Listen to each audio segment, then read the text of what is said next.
করছেন আন্টি? কচুর শাক আর হইলো কলাইয়ের ডাল। আমাকে রান্না করা শেখাবেন আন্টি? অবশ্যই শিখাই দিমু।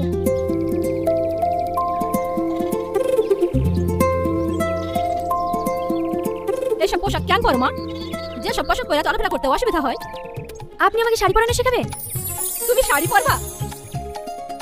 আজই তোমারে শিখাই দিমু।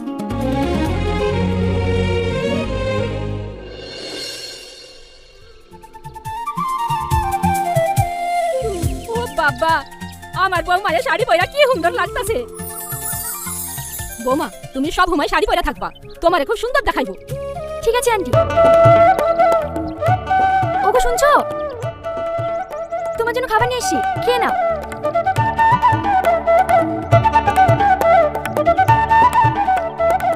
তুমি খাবার নিয়েছো? হাব্বা কোথায়? কেন, আমি নিয়ে আসলে অসুবিধা কিসে?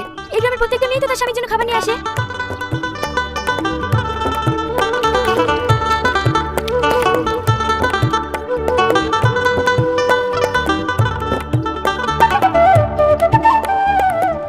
আজ তোমাকে শাড়ি পরে খুব সুন্দর লাগছে। থাক, অত প্রশংসা করতে হবে না, খেয়ে নাও।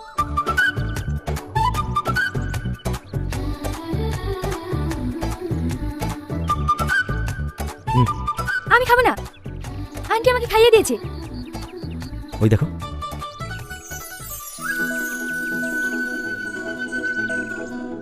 এবার নাও।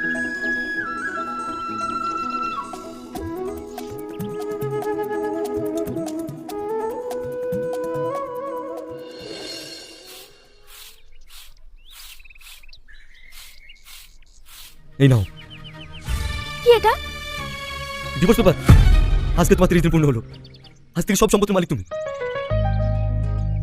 যাও, তোমার ব্যাগপত্রগুলো গুছিয়ে নাও। আমি এখনই তোমাকে বাস স্ট্যান্ডে রেখে এসেছি। দাঁড়াও,